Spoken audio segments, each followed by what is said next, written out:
Amigos de todo el país, estamos de vuelta y está con nosotros Jorge Eduardo Ritter en la entrevista TVN. Doctor, buenos días, buenas noches, ya bienvenido, un gusto tenerlo por acá. Varios asuntos, acaba de salir el tema del nepotismo, yo creo que podemos ver varios episodios, y ahora la designación del nuevo director de Lima. Sin embargo, ¿qué pasó aquí? El director nombra a la suegra, a los cuñados, a un primo. A lo mejor son las personas muy capaces, pero el tema de que tengan un vínculo familiar, en Panamá parece que se ha vuelto muy sensible el asunto, ¿no? Eso pudo haber sido una práctica corriente hace algún tiempo, pero desde que está en vigencia el Código de Ética, esos son conductas inadmisibles. Realmente no hay ninguna explicación, y sobre todo que en este gobierno, en esta administración ya había ocurrido antes. O sea, hubo dos ministros que fueron señalados por lo mismo, tuvieron que renunciar los parientes que tenían nombrados, de manera que era inexplicable que un funcionario de alta jerarquía volviera a incurrir en esto. Pero lo que más me sorprende a mí es que hubo una sucesión de explicaciones sin sentido por parte de del partido político, del Partido Popular al que pertenece. Había una explicación sin sentido también que carecía de la confianza tanto del presidente como del ministro de Desarrollo Agropecuario, de manera que era insostenible la posición de él. Yo creo que la decisión es acertada, pero tardía. ¿No hubo aprendizaje? Usted mencionó los dos episodios anteriores, el del ministro Alemán y el del ministro Enríquez. O sea, después de que dos ministros tienen esta situación, que hubo escándalo, las renuncias de sus familiares fueron casi que inmediatas. ¿Qué pasó más abajo? Que más nadie se dio cuenta de que eso podía pasar. Pero por supuesto, y además no es siquiera admisible que se diga que es que desconocía la ley. El Código de Ética está vigente, la obligación de todos los funcionarios que asumen es conocer las disposiciones que rigen la institución a la que pertenecen. El profesor Cabral le preguntaba esta mañana, creo que soy entrevistada de Angélica Maitín, ¿por qué hoy con el señor Cárdenas hubo más presión que quizás la que hubo con el ministro Enríquez o con el ministro Alemán? Yo creo que cuando se ocurrió lo del ministro Enríquez y el ministro Alemán, el gobierno acababa de comenzar, pudo haber sido un poco más permisiva la opinión pública, que no se conocía el alcance de esta disposición. Además estaban todavía en la luna de miel del gobierno con los medios, pero ya en unas 7 u 8 meses después que ocurra lo mismo, ya nadie puede creer ni que desconocía la ley o que eso iba a ser una conducta permitida. Esto es parte de las dos cosas. El no perdón como excusa de que de la ignorancia de la ley, y por otra parte que cada vez, creo yo, se le va a permitir menos al presidente de la República estas pequeñas fallas en su gobierno. Ahora, ¿qué pasó con el escándalo? La situación, el lunes había una versión, el martes había otra versión, y hoy resulta que el director ya había renunciado desde el lunes. Creo que el ministro esta mañana no dijo renunció, sino puso su cargo a disposición, y debatíamos aquí el tema de que el cargo a disposición es una figura romántica, porque ese es un puesto que siempre está a disposición del presidente. Yo no creo que sea una figura romántica, Eduardo, yo creo más bien que es una figura ridícula. Es una figura que no tiene asidero en nuestro derecho. Tendría asidero siempre y cuando ese cargo no estuviera a disposición del presidente. Un magistrado de la Corte, por ejemplo, puede decir pongo mi cargo a disposición. O el Procurador General de la Nación dice, claro, presidente, si esto contribuye a resolver una crisis política, mi cargo está a su disposición. ¿Pero un director de Lima? Pero por supuesto que no, porque ahora que lo van a reemplazar, que ya se ha anunciado su reemplazo, cuando se le reemplace, ¿qué va a decir el decreto que designa al nuevo? Que el otro o se murió, que no fue el caso, o que fue destituido, que no fue el caso, o que renunció, que sí fue el caso. Pero nunca usted verá un decreto que diga, se nombra a fulano de tal en reemplazo de quien puso su cargo a disposición. No, quien renunció. La figura que se usa para reemplazar a una persona es o la muerte, o la destitución, o la renuncia, no poner el cargo a disposición. Eso no tiene ningún asidero en nuestro derecho y es un recurso al que han acudido algunas personas para decir renuncio, pero preferiría no renunciar. O sea, es una renuncia light, por decirlo de alguna manera. Bien, vamos a otros asuntos, por favor. Usted fue canciller. Panamá tiene una cumbre de jefes de Estado ya la otra semana. ¿Qué significa realmente una cumbre de jefes de Estado?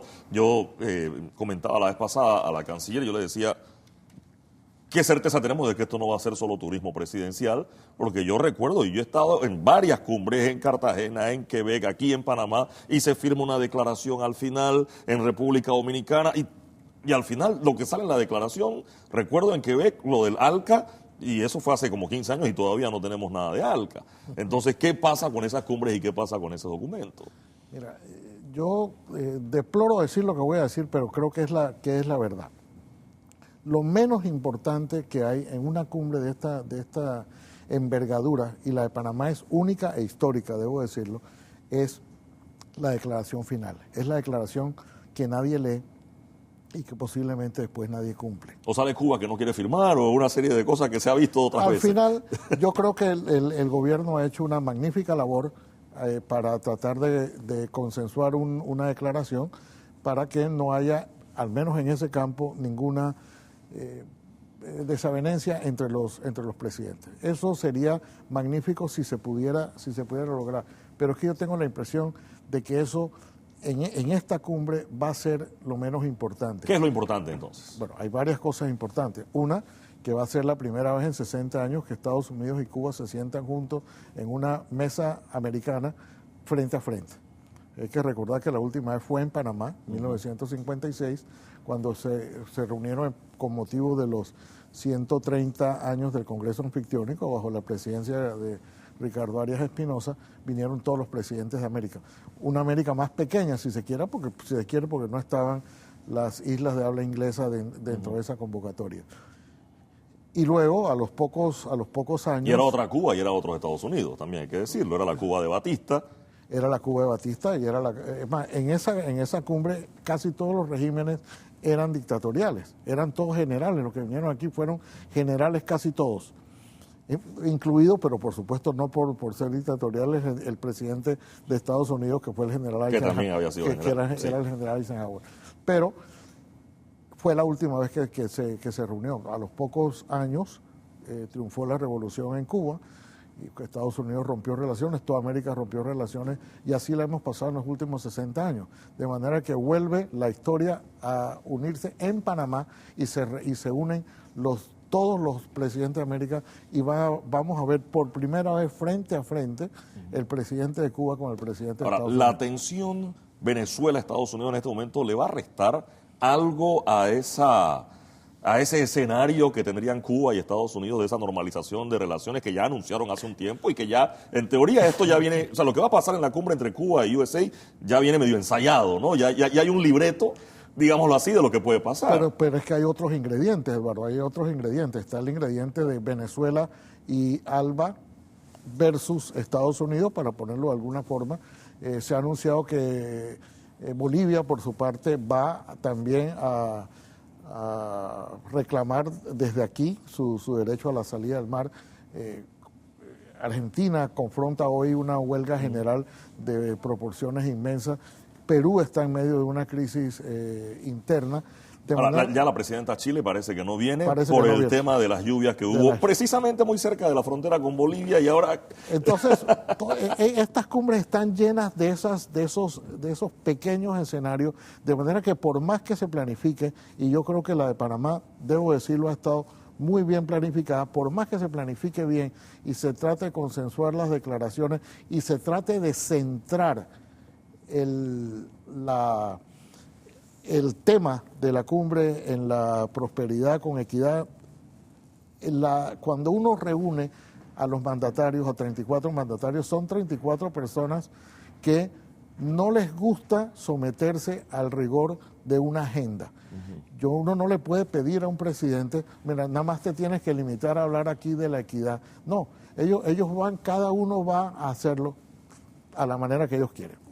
Por un lado va a estar la foto histórica del presidente de Cuba con el presidente de Estados Unidos. Esa es, desde luego, creo que mundialmente esa será la foto.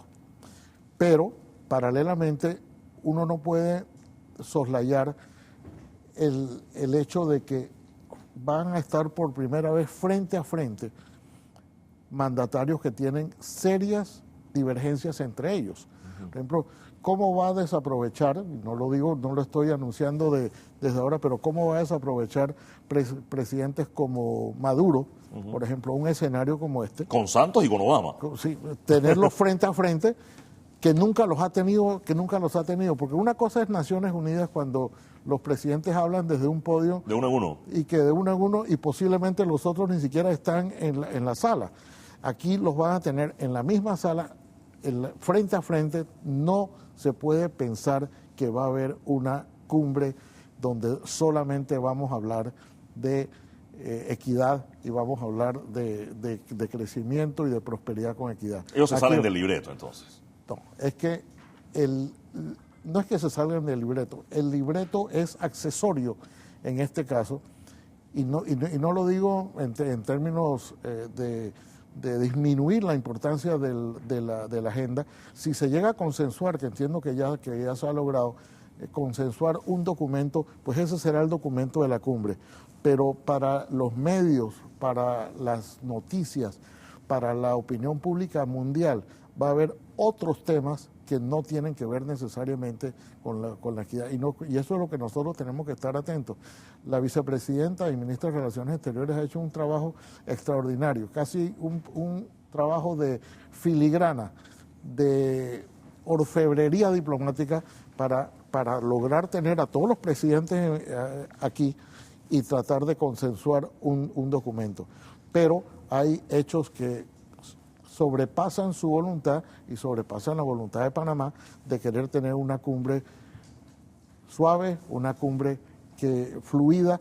Va a haber contratiempos, va a haber controversia, van a haber desavenencias y eso hay que estar preparado. Se me acaba el tiempo para la entrevista, pero de ñapa, que esté Obama y Castro en la misma reunión, ¿ayuda a que los otros presidentes confirmen su asistencia? Pues no, o sea, nadie se quiere perder eso.